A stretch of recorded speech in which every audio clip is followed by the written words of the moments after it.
From every strand on the line of your reel, to the rods, to the anglers, to the lures on the end of your hook, let's talk about those big bass here on Co-Angler's Corner with your hosts, Rob Welch and John Stoudinger.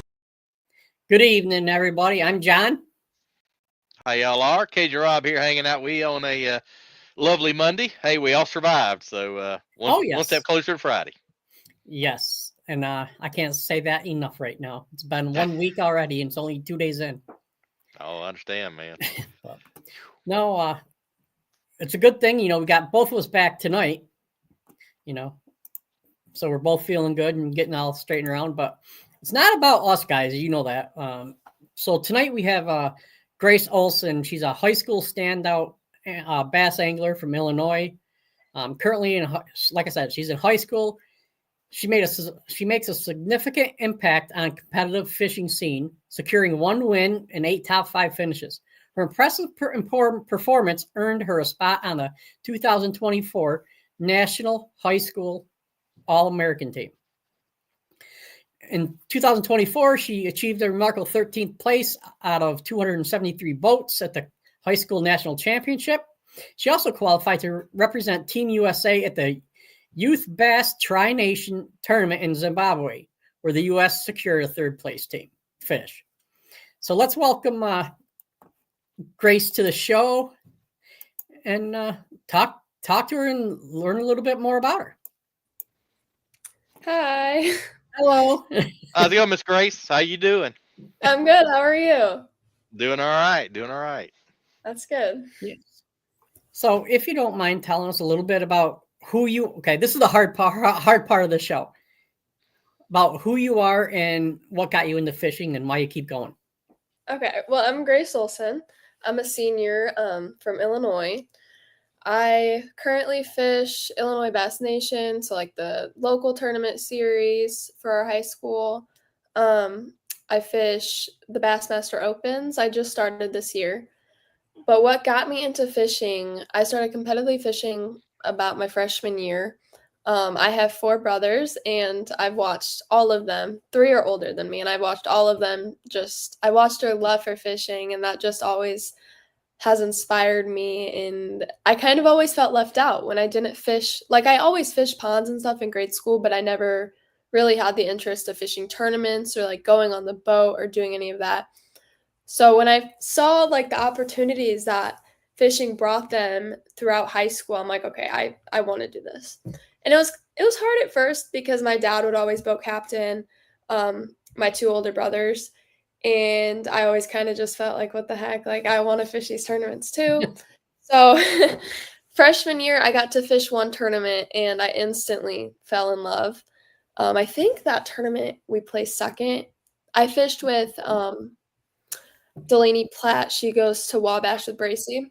Yep. I fished a tournament with her at our local lake, and that's when I knew I was like, I want to continue to do this. It was great. So then, I've been competitively fishing since. Like you mentioned earlier, I qualified for the Nationals last year because I got Team of the Year.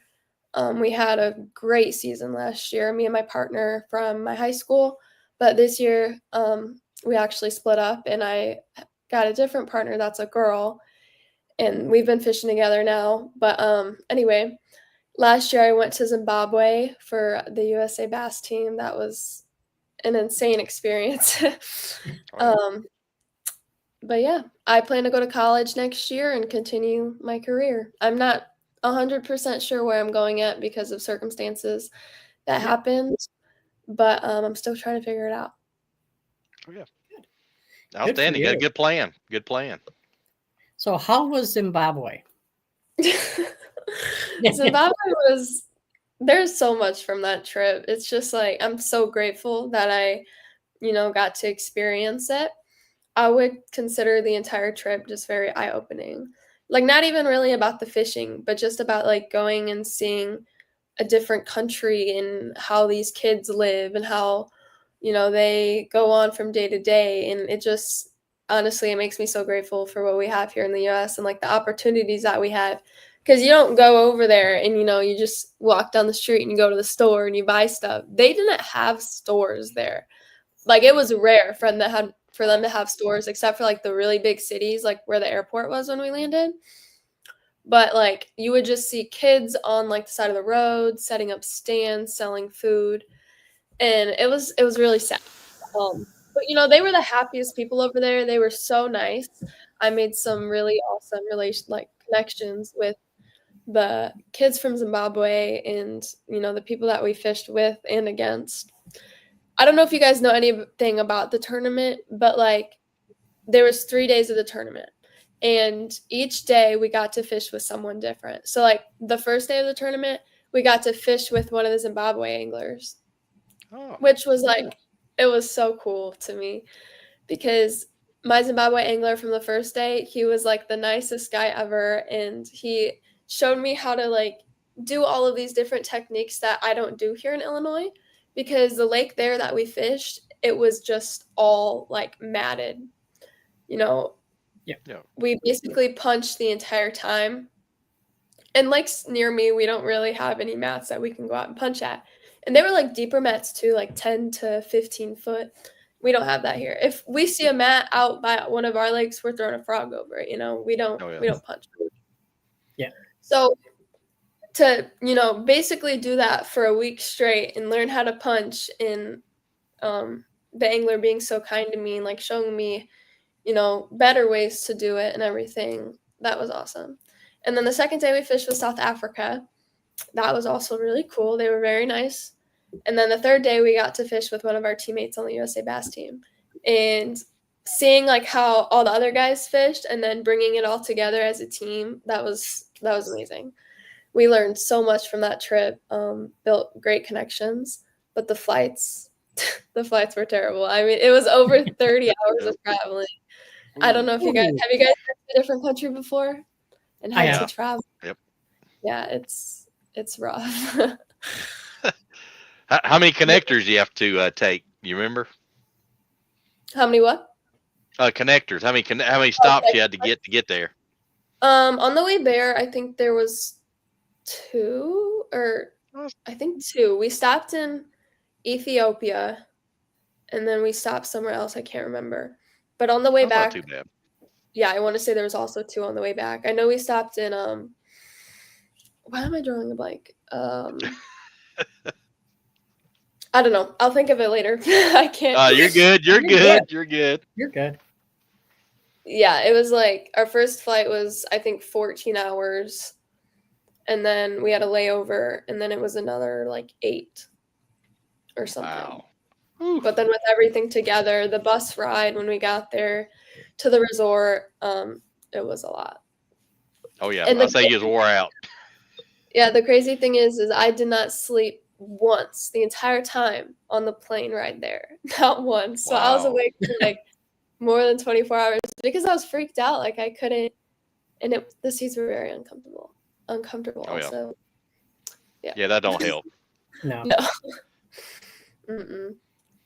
But yeah, we learned a lot. A lot of our teammates caught their PBs. There was some giants, 10-pounders, 11-pounders brought in. I wasn't able to, but I think I did catch like a 4.5 in practice. So that's still, yeah. I mean, just to be in Africa, like that's crazy. Yeah, it is. That's a once in a lifetime trip. That's great. I'm going to venture to say probably 99% of our audience has not gone out of the country to fish. Yep. Mm-hmm. So. Yeah, I'm so blessed to be able to do what I did. Yes. We have a couple comments here. Let's get into those real quick. Yep. All right. There we go. And Daniel says, "What's up, John and Rob?" Hey, Daniel. He's a longtime watcher from Texas, I believe. Yep. Deanna Laverne, tomorrow's guest. She won the Caddo co-angler side for the LBAA. She says, "What an amazing experience." Yep. Jeremy May says, "Hello, folks," and that's crazy 10-pounders. Oh, Jeremy May catches them all the time, so not unusual for him. Yep. So, if the flight was the worst part of the whole vacation, you had a great vacation. Yep. I did. It was amazing. besides, this was also really bad. So when we got there, is when we got to Harare, whatever it was called, in Zimbabwe. Me and my dad, it was just me and my dad that went. We brought a case, like a suitcase full of food and water, a suitcase full of our tackle, because it was like, what, 50 pounds for a carry-on or whatever. I don't know what it's called. But yeah, food, tackle, and then my clothes and his clothes. So we had 4 suitcases. The suitcases that we actually got when we landed in Zimbabwe were my dad's clothes and our tackle. So I didn't have clothes, I didn't have anything, and I didn't have my food or water. Oh, man. For 3 days. And then they eventually were able to like track down where my suitcase was because we had air tags on our stuff. Oh, good deal. So that was a mess. We didn't have air conditioning, and it was about 100 something degrees every day. That was rough. I mean, Africa sun's very hot. But I mean, other than those few things, that like didn't even matter to me because I was in a different country. I was meeting new people. You know, I was fishing. Like all of that was kind of a blur, and I had a blast, and I would do it again any day. It was Absolutely great. Awesome.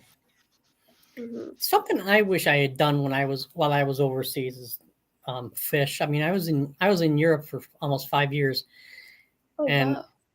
I didn't even think about it. Of course, I was at a different age then, so. Yep. And you're a little busy. Yeah. Being in the military, I was a little busy. Yep. So how's this year going for you? If you don't mind asking. It's going pretty well. Okay. I'm fishing, like I said, the Opens with my partner, Braden. And we've traveled to Florida for Harris Chain. That tournament, I heard Bracy talk about it. It was like 30 degrees in Florida. Yeah. we couldn't get out of, cold weather. We came from Illinois, which was probably 20 degrees to 30. It was snowing. We had a really good practice, actually. We found some fish up in Apopka, and they were big ones. Tournament day, I think it just, with that cold front that came through, because it was starting to get a little nicer when we were fishing. Like the college, they were cold the entire time. But the weather started to warm up, so we thought it would get better. But tournament day, it was cold, and fish wouldn't bite. So I think we caught 3, and we were all the way up in Apopka. So we had to get back to the ramp, and my dad wasn't, he's not great with time, and we ended up being late to weigh in. We were, I think, 4 minutes late to weigh in, and we have like 5 pounds. So that tournament didn't matter, but it's okay. I was still glad that we were in Florida and, whatever. But we went to Smith Lake, was the stop number 2. Yep. That's very much like a live scoping lake. And I don't love to live scope. I'm not the biggest fan. I'm not against it. And I'm still open to, get better at it. There's just not many lakes around me that you can live scope. So we tried both. We tried a live scope and we tried to go shallow. I think we got more bites shallow, but we got the bigger ones scoping, on 50 foot of water. So we were like, I think we're just going to mix it up a little bit during the tournament and do both and, see what will happen. And it ended up being a whole completely different day. And we did not get the bites during tournament day, and we didn't get the live scoping bites. So that was another scratch, bad tournament. But we went to 10 Killer, was our stop number 3 in Oklahoma, and that was our tournament. We caught, I think, 14 and a half pounds of smallmouth. Nice. And we placed, I want to say 7th. So that qualified us for the Nationals in June. Nice. So that was one of our better tournaments for the Opens. We still have Bugs Island, I think, beginning of May. So that should be a good shallow fishery, and we should do good there. But for my local tournaments, I've had a pretty decent year. My first tournament was at Newton, which is near Wabash Valley College. I placed, actually, I don't remember, but I think I had 14 pounds, which isn't great for that lake, but I still caught them.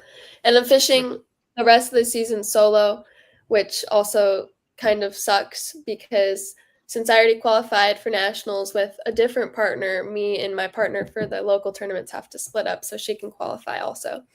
So the last 3 tournaments I fished solo, which is, I like fishing solo, but I also like having a partner. So it's like, Yeah. But yeah, Newton, that was a good tournament. And then Springfield was last weekend. We placed 9th. That was a pretty good tournament. I think I caught a 5-pounder. So in the morning, I caught a 5-pounder right off the bat, and then I caught a 4. And then I didn't get a bite for like 4.5 hours. I was freaking out. But at the end, we went and caught like 2 1-pounders in a 2.5. So we ended up having, I think, like closer to 13, 14. So that was a decent tournament, not great. And then we just had one at my local lake, Braidwood, and I caught 17.5 pounds, which is my biggest bag weight in so far. Nice. So we got congratulations. Thank you. All right, let's get a couple of these comments going here. Jeremy says we're making him blush. No comment on that. Daniel has a question for you. Do you actually take a class to fish high school, or do you just sign up and pair up with a captain? So my high school, they don't have a fishing team anymore. So I actually don't fish through my high school. I fish through a club. It's called Off the Hook. And it's basically kids in Illinois that want to fish these local tournaments and fish the IBN trail, but they don't have a high school that supports it, or they don't have a teammate. So they join this club, and you're able to fish with different kids from different towns, different schools, and still be able to sign up for all these big tournaments. Okay. And then they can either pair you with a captain, because there is someone in charge of the club that handles all of that, whoever, has a boat. But I'm fortunate enough to just have my dad, so I don't have to try to find one there. Nice. And Al with the American Angler Outdoors says good evening. Yep. Good evening. Want to get that one in there real quick. All right. Yep. And Daniel says, thanks for clearing it up. Yeah. Right. Thanks, Daniel, for the question. Yeah. I know the northern states are having more pushback about high school clubs because of insurances and things like that than they are down south. So. All right. Rob, what do you got for us? Now, being like you said, you went to, Africa and fished. Did a lot of that help you in Florida when you went to Florida, all the mats, so that you kind of felt more comfortable fishing that way, and the mats and the vegetation? Yeah, for sure. I mean, going to Africa and fishing that way put my whole mind at like a new perspective, to look for different, grasses and different things, or, in that manner.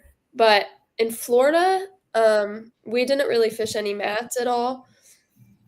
We were more fishing like grass and like cattails and everything like that. So we were just flipping, and it wasn't exactly the same as Africa, but it's definitely similar, having those big fish and being hot all the time, and the fish are going to react very similar.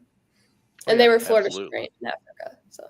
Yep. Oh, that's cool. Didn't realize that. Mm-hmm. Now, and on another subject, now I know you're a senior and you're looking at colleges.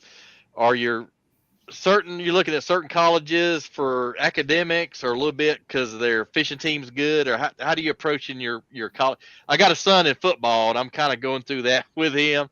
He's just a freshman, but trying to get him to, hey, look, football's good, but look some of the academics as well in the major. So how do you kind of narrow your search, or how you been kind of picking schools you like and whatnot? Well, I've had a very hard time the last couple of weeks because, it's already almost May, and college decision day is supposed to be like May 1st or something, and I'm still in between everything. But for me, it's been okay. So you guys probably know Pam Martin Wells, and how she was battling with cancer, and I was actually committed to Emmanuel before she passed away. But now that she passed away, they're not 100% sure on who's going to be coaching, like what's going to play out with the team. They're going to have a team. Right. But, you know, everything like that just together, and that being 15 hours away, and it's just starting to make me think, like, I'm not sure if that will be the best decision for me now, you know? Oh, yeah. Well, I've also been looking at a few other ones, and now I'm starting to think, like, I'm getting scholarships if I went to Emmanuel, or if I go, I'm looking at Campbellsville in Kentucky, and also two community colleges. That's right up the road from me. That's a nice Oh, little really? college. It's about 30 minutes from me. Oh, wow. That is nice. That is a nice school though. It is a nice area too. Because I've talked to Tony Miracle. He's the coach, and he seems to be great, and he's offered me a pretty decent scholarship to go there. And I'm looking at like the academic side also, because I want to go for something related to criminal justice. Because if I don't get a job in fishing, or if that doesn't work out for me, my goal is to be a police officer. Oh, And nice. right now I'm involved in like I do ride-alongs with the local departments, and I do an explorers group, which is like the post, if you guys know what that is. Oh yeah, yep. Basically training with the officers to become a police. But yeah, I've been looking at kind of the area of it, and like where has these local departments that I can go to, and maybe they have an explorers program. You know, I want it to be similar to home, but I also want to get away from home. You know, I don't want to stay in Illinois. So I've been looking at, you know, colleges outside of Illinois that I've talked to the coaches. I would feel comfortable there. I think it would be really cool to have a girl as a partner. That's something that I'm interested in. And Campbellsville does not have a girl.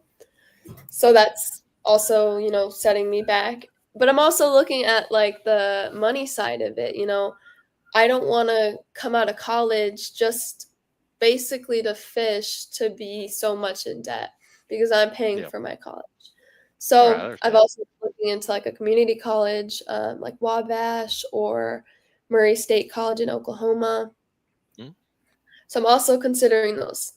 So everything, academics, money, and, you know, a well-funded fishing team, is I'm trying to put all of that together and find what would be best for me. Oh yeah, let's say you're like you get a plan. You got a bunch of different factors, and Campbellville's pretty nice. There's a lake not far from there, if you look, called Cedar Creek, and the minimum keeper is 20 inches in that lake, and it's full of grass and standing timber.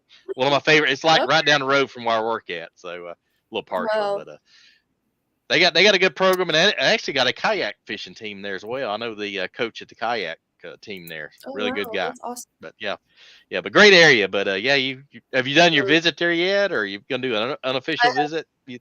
I have not. I set up one for May 10th, but we can't make it anymore because my brother has track state or something, so we can't make it. But I think we're gonna try to reschedule, and then I'm also gonna visit Murray State, because I already visited Emmanuel, and I loved it. It was a beautiful campus, you know, beautiful area. It's just like they didn't offer as many degrees like that I was looking into. They didn't offer them, and it's the money side of it altogether is just putting me a step back, you know. Yeah, I totally understand.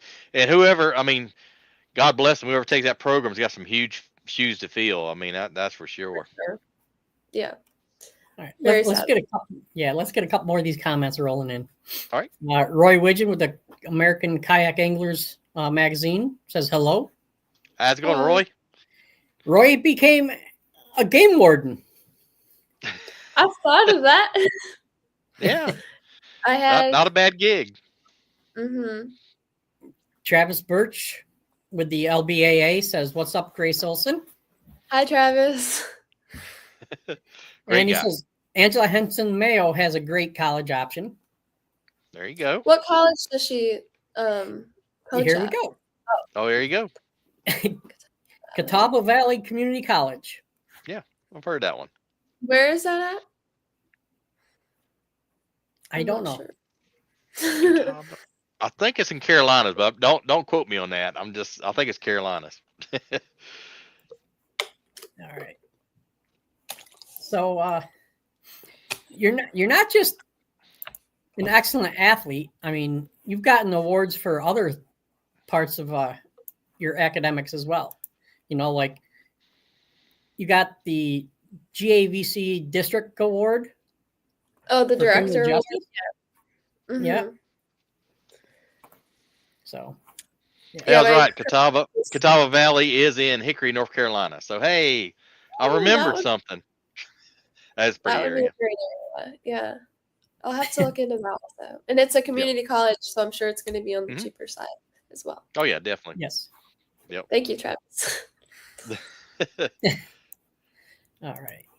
And I'll send that information that he posted up there for that. So Okay. I'll send that to your inbox. So Okay, you have thank that. you. And Travis does come back with North Carolina. Yep. Yeah, I nailed it, Travis. I'm pretty good sometimes. But Now- I went junior college and then went to major college, and it did help me a lot. So that's definitely a good path to go. For sure. I tell people that all the time. If you're not sure what you want to do, or if you don't want to spend all your money and your life savings for college, go to a junior college, get a lot of your prerequisites done. Yeah. Your maths and sciences and stuff like that. And get that taken care of there, and then go spend the bigger money on your specialties. For sure, yeah. Smaller class sizes too. So. And Travis says it's the only college I know of with a full marine repair program and fishing. Nice. That's cool. Impressive. Yeah, Rob, that's impressive. You want to sign up? I'm a little too old, man. I don't think I can cut the mustard anymore. I'll be lucky when I remember what I ate for lunch yesterday. So. Yeah, we go sign up and try to be on the fishing team, and they're like, "Did you hand carve your canoes?" No, we was on the ark. I'll be like what's his name on the water boy? I'll be the water boy probably. There you go. So. Okay. So what are you most excited for the rest of the year, as far as fishing wise? Well, I'm excited to figure out what college I'm going to and, fish the rest of the year for them. I'm also excited for nationals because last year at nationals at Lake Chickamauga, we finished 13th and we missed the day 3 cut line by 1 ounce. So I cried for days about that. That's water weight. Like Exactly. It was so upsetting. We had an amazing experience though, fishing new water, and we had almost 15 pounds for 3 fish on our second day, which is good for us because we don't get that in Illinois. Yeah. But I'm excited for this year's nationals. It's on Clarksville. I've never been there, but I heard it's pretty good. Yep. So I'm excited to go there and hopefully make day 3. Yep. And as of now, so last year, like I said, we went to Zimbabwe. I got invited back on the team to go to South Africa in December. So if that still goes through and everything is well, then we should be going to South Africa as well. Which that would be an amazing experience because I heard South Africa is like a little bit, I'm not going to say nicer, but like a little bit more like high class than Zimbabwe. So like we'll have air conditioning. It is. Nice. Like I used to deal with foreign exchange students, and some of them were from South Africa and Johannesburg, and every country has their positives and negatives. Yeah, for sure. Just go with an open mind. Yep. Angela Henson Mayo's actually on. She says, Travis Birch. Thanks, Travis. We would love to talk with Grace. There you go. There you go. Nice. What's the verse? Seek and ye shall find. There you go. And we will not take credit for that. So, South Africa. Dang. Wow. How can I be you for a couple days? We'd be our security escort. We'd be security escort.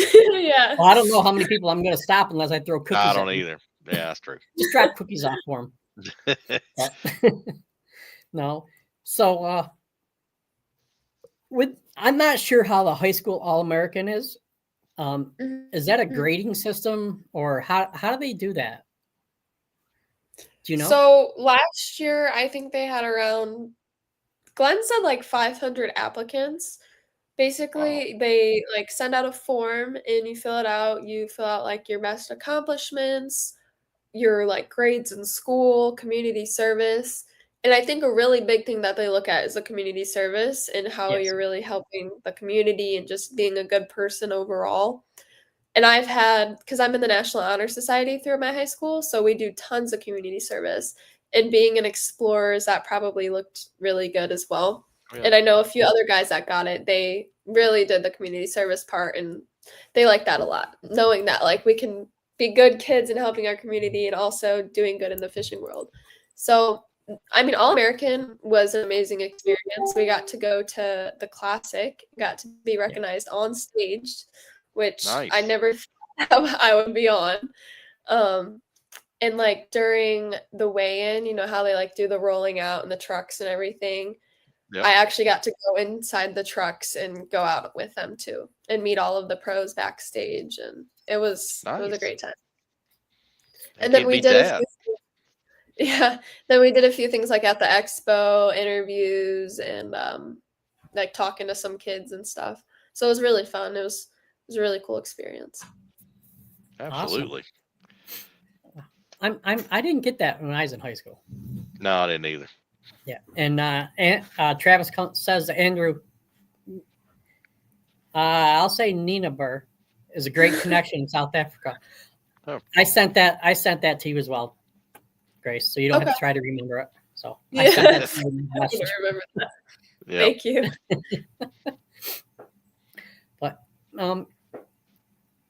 go ahead, Rob. I'll let you ask a question. Okay. Now, I know you've learned a lot, you know, from your freshman to your senior year now.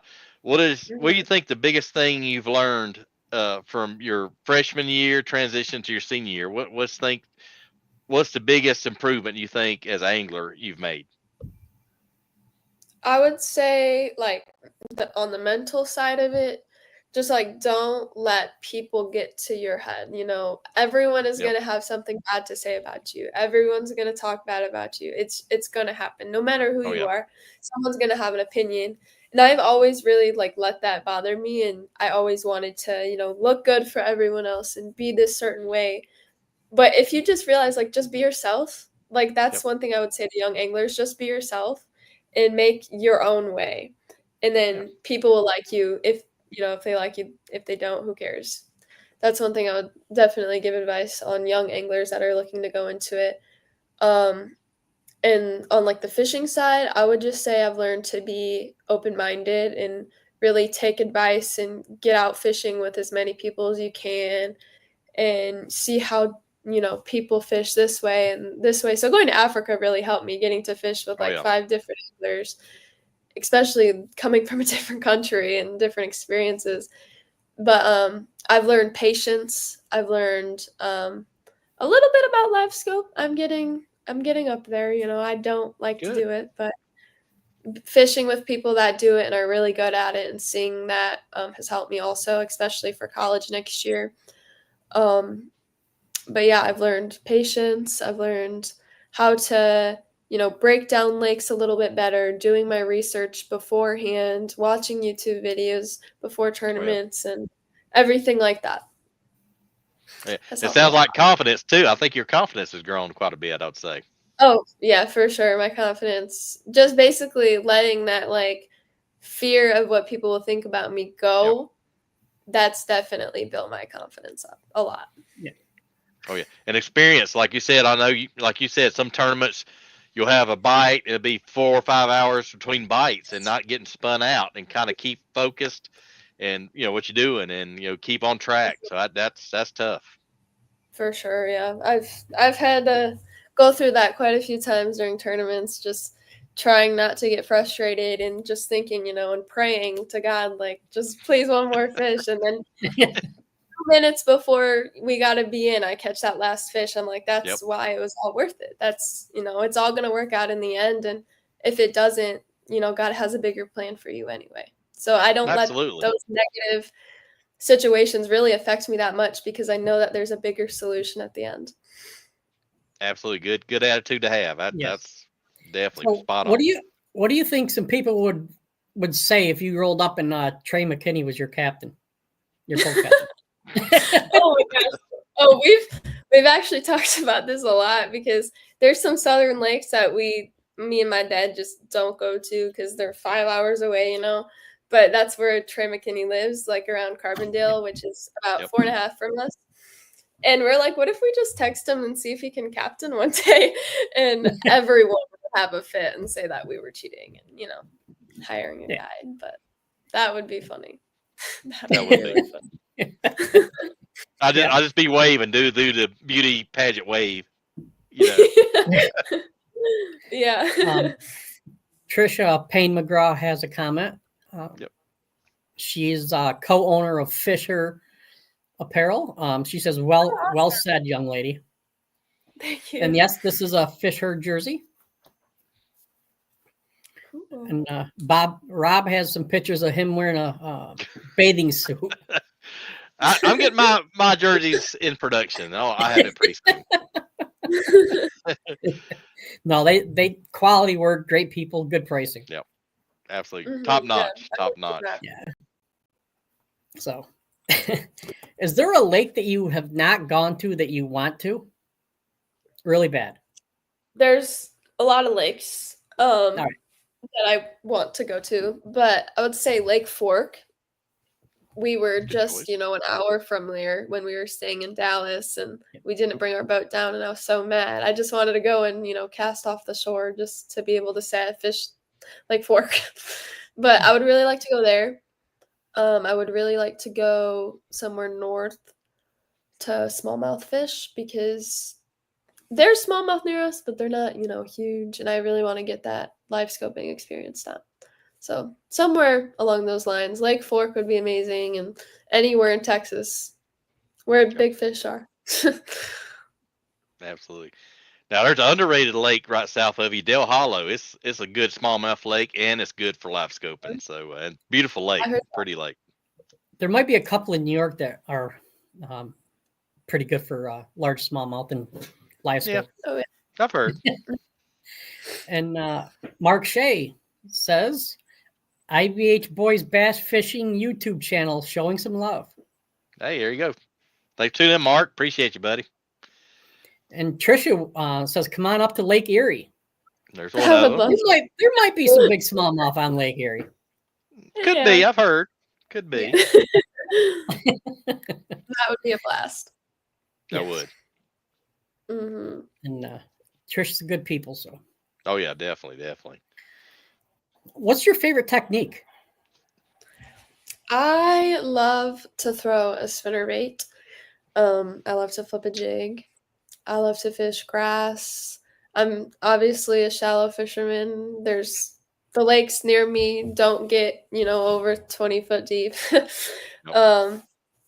I love to just go up shallow and throw a spinnerbait off some laydowns, wood, everything like that.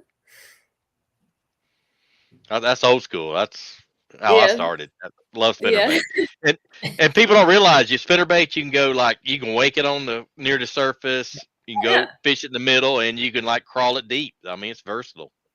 I love to just flip it. Like if I'm fishing a tree lay down, I flip it and then I let it just shudder down, flutter down, and then reel it in really slow. And that's how I get them almost every tournament. Nice. So, nothing wrong with that. Mm-hmm. Mark Shea says Indiana has some has got giants. I've heard. Yeah. From Bracey, she had that 26-pound bag or something. Yeah. Yeah. Oh yeah. Can't beat that. Whew. Yeah, that's crazy. It must be nice to be so young and be able to do all this. Oh, I know it. Like when Rob and I grew up, they didn't have high school fishing or college fishing, and I don't even know if they knew what fishing was half the time. I definitely got in at the right time because yeah. there's so many opportunities, so many. Oh, absolutely. Is there any lakes or body of water that you do not want to go back to?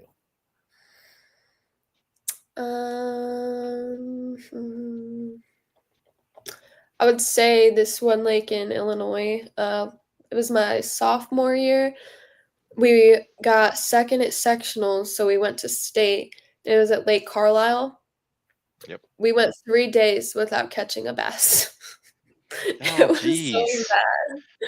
We caught, I think, like one little 12-incher, but 3 days and not a keeper. It was awful.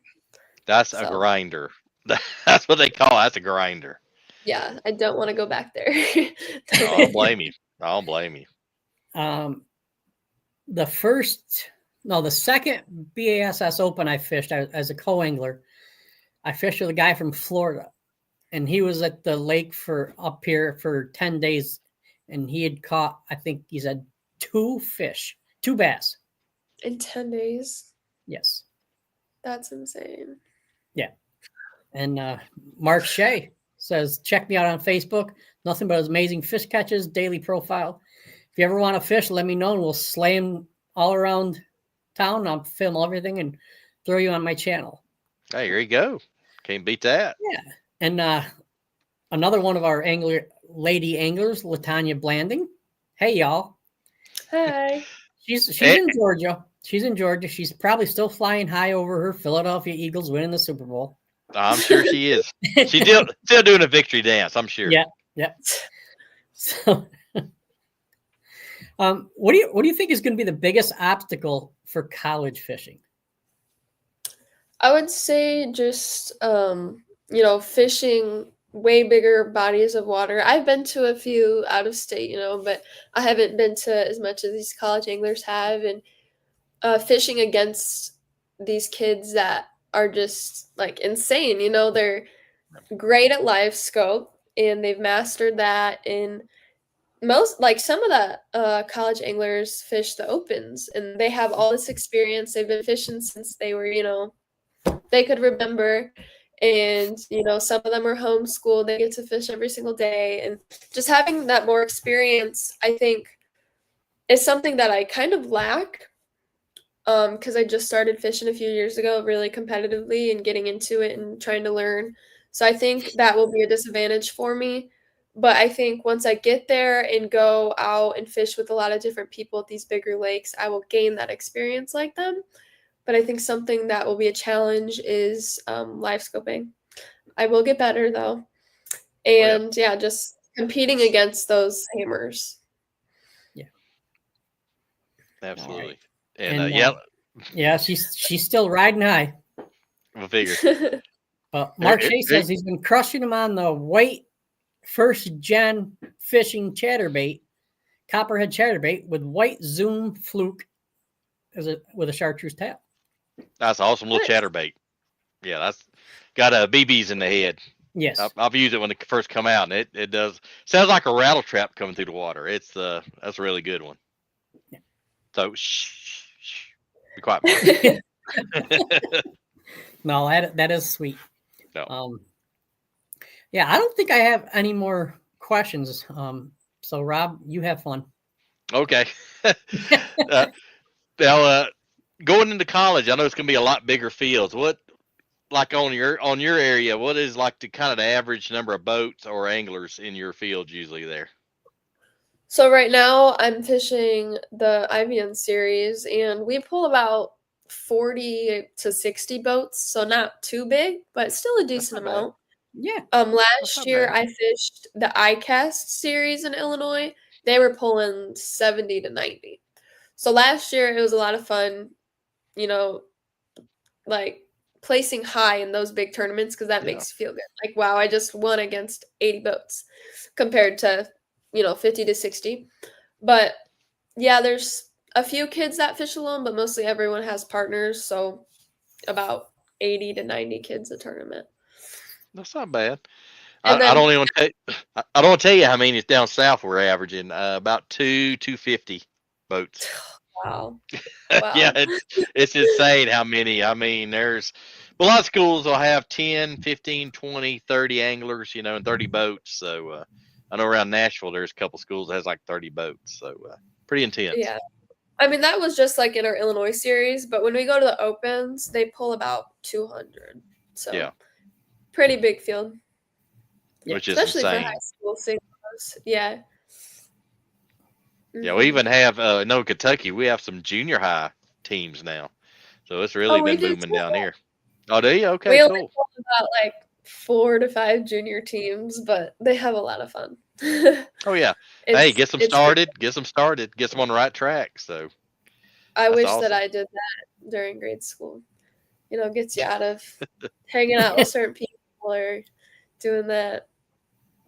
Oh yeah. But I didn't know about it until I was in high school. No. Oh, I hear you. But it's still growing. I mean, that's kind of a growing section, so it's getting there.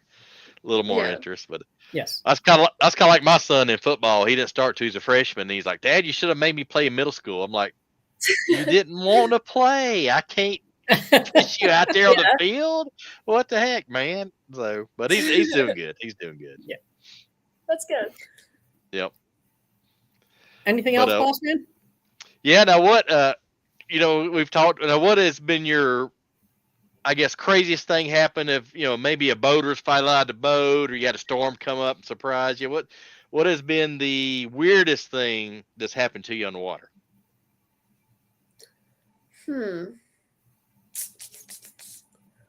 Well, I would say this past weekend was the weirdest thing, but I shouldn't share. So, I would say last year at Nationals at Lake Chickamauga, both practice days were just, like super hard rain every single day. We couldn't get away from it. And we were actually like 30 minutes away from the boat ramp the last day of practice. And we couldn't even get back to the ramp because it was storming, raining so hard. So we had to go and find people's docks to hide under. Yep.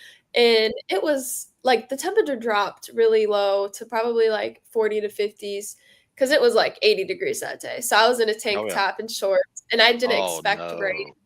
I left my rain gear in the car. I didn't have anything on me. No. I was stuck in the water for like 3 hours in the pouring cold rain in a tank top and shorts. Yep. That was probably the roughest weather we fished in. And then this year, at noon, like I talked about, I had a pretty decent bag, but it was snowing the entire tournament. Wow. I had to fish in the snow. Yeah. But other than that, weird situations. We've had some issues with some people on the water, but yeah, everyone has that. Yeah. It must be something down in Chickamauga, because I was in a Toyota one time, and where the nuclear plant is, like Sequoia, we got right to there, go to the ramp, and it like a wall. It was like dark blue. We couldn't already see in front of the boat. My boater slowed down. It was like you couldn't see. It was like just yeah. And in the middle of the storm, in the pouring rain, there was this like bigger boat, like tied to one of the buoys out there, and we had to pull them all the way back to the ramp. So we couldn't even get to the ramp like fast. We had to go like 10 miles per hour to get this boat back in pouring rain, tank top, cold. Oh man. Yeah. Yeah. It's that lake's got some weird weather, because I know like one time I fished the BFL, and it was when COVID just hit, and I get a call at like at 4 or 5 in the morning, and I'm thinking something happened to my mom and dad or something, and I answer it, and the guy's like, "Hey man, I'm in the hospital. I got COVID." I'm like, "Oh man." So I couldn't fish. I ended up not fishing, and I'll never forget. I come over Watts Bar Dam right there, and it was sleeting and hailing. I was like, maybe God was protecting me today, So, but it is a lot of crazy weather and stuff happens down there. So I've heard some guys have run-ins on people on docks. Guy pulled a shotgun on one guy. I've heard some crazy stuff down there. Oh my gosh, that's crazy. Yeah, it's kind of a crazy lake, but it is got some big ones. It got some big fish in there. Yeah. Yeah, that tournament, we had, like I said, 14 and a half. And in the morning when we got to our starting spot, my partner caught a 6-pounder. Next cast, I caught a 6-pounder. So I'll never forget Wow. that. It was great. Wow, that's amazing. Yeah, that's amazing. I mean, that Mhm. rarely happens. Yeah.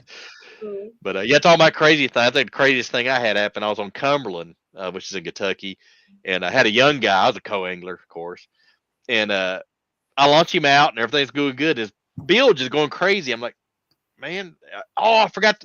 It was raining the night before. So he left his plug out, didn't plug it in, so his plug was out. That's why the bilge is going crazy. And I'm like, hey man, don't sweat it, man. We're all right. I mean, right here to pull up on somebody's trailer, and they'll let you borrow it, no problem. He's like, nope, I got this. It's 40 degrees now.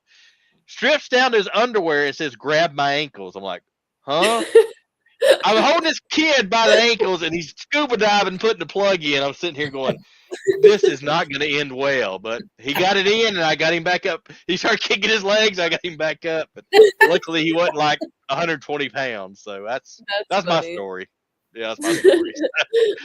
So it is crazier things that's happen on the water, believe it or not. Yeah. Yes.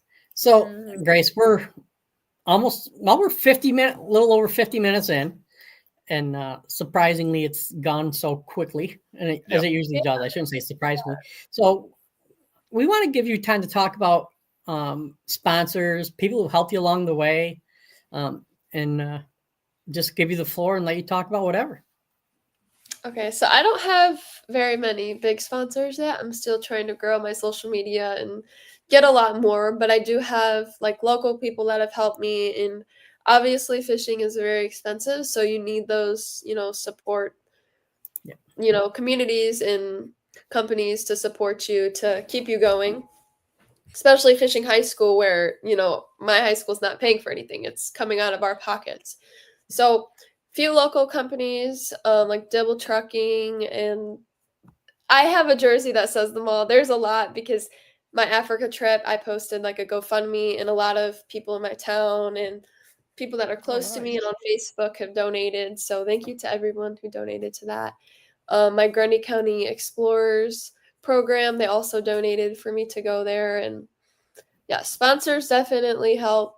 And I'm looking to get more. I do have Picasso lures, but I just get like a discount from them.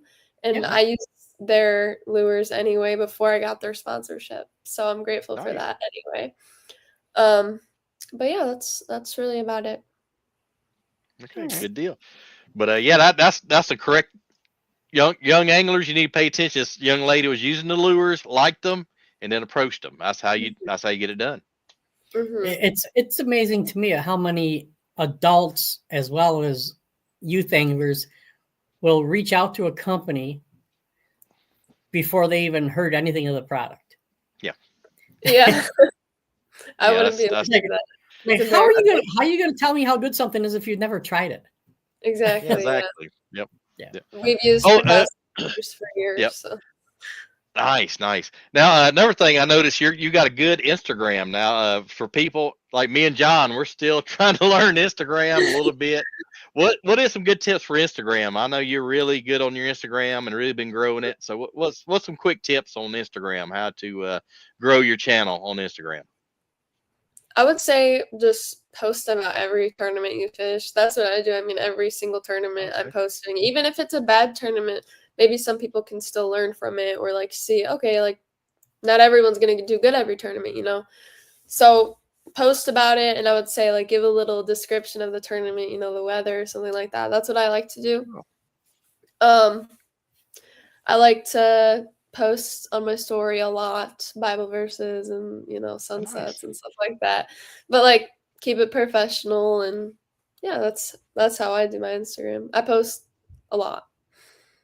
And maybe people think it's annoying, but it's how you grow. So and I know a lot of people like posting like the reels. I'm not doing that yet, but I want to, because those get a lot of views, because those go on like the For You page of everyone on Instagrams, and I think that's a great way to grow also. Absolutely. Great points. Thank you for sharing that with us. Yeah. You're welcome. That's something I need to do, is work on Instagram. I have like maybe 300 followers. I don't know. I don't post much on it. Yeah. And Instagram, TikTok, and YouTube are probably the three main. Or Yes, Facebook, not YouTube, not YouTube, but Facebook. But, I don't right. ever post on TikTok, but I think it's a great source for people to spread their content as well. I'm just too lazy to go and make videos. I need to though. Yeah. Yeah. Yes, I think every angler needs to. It definitely helps out with the sponsorships. Oh yeah, because when you fill out for sponsorships, it'll say Facebook followers, Instagram followers. So yeah, you got to keep up with that stuff nowadays. I bought a GoPro and I told myself, like, I'm going to start posting videos. I'm going to bring my GoPro to every tournament. And I've had it for probably like 7 months and I haven't brought it to one tournament because I forget. That's not what I'm worried about. I'm not worried about, I need to film myself catching a fish here. I just go and fish. Yeah, you need to put that on a checklist. That's something you take with you. Yep. Yeah, I need to put it on my boat. And you never know. You may catch somebody falling off their boat. Yeah, you never know. Yeah, it caught me reaching for the trolling motor and falling off the boat, full bibs and 30-degree weather last season. Jeez. Yeah. It's crazy stuff. But watching GoPros, I know it was hot weather, mine will shut down. They'll say overheating, they'll just shut down, and you have to like put it under your coat or put it somewhere and let it cool off. So I used it at Chick and it was like 85 degrees out and it kept saying overheated. So I'm like, whatever, I'm just, what's the point of trying? I understand. It is aggravating. I heard that and I went out and got a DJI camera and that's been pretty good. So, but no, thank you, Grace, for coming on. Yeah, thank you for having me. Yes, we'll have to do this again. You're a very well-spoken young lady. I wouldn't even know you were in high school just if I didn't know that already. You actually speak like a professional and carry yourself very well. Thank you very much. Yep. Thank you. You definitely got to go places and let us know when you make your decision on college. Maybe you back on and make an announcement. We'd love to have you on. Yeah. Yeah, for sure. I'll let you guys know. Okay. Right. Appreciate it. Thank you. Thank you. Thank you. Yep. Bye-bye. All right. See ya. She's more polished than half the professional anglers I talk to. Well, I was about to say, I think she's more mature than me and you put together, man. I'm being honest. I don't know. I'm not sure if because you said think. I pretty much know she is. Yeah, that's true. I digress and change that statement too. Okay, thank you. I know. Tomorrow we have who's our guest tomorrow? The LBAA Miss Deanna Laverne. Yep. Co-angler winner from Caddo Lake. Yes, and also originator of the East Tennessee Lady Bass Anglers. Yes, definitely. That area has been a hotbed, and I think that's a great thing she's doing, and I look forward to her growing success. I know she will. Yes. So thank you guys for watching, tuning in, and please tune in tomorrow with Deanna Laverne. Definitely, and y'all, thank you for liking and subscribing, and tune in tomorrow night. We appreciate every one of you.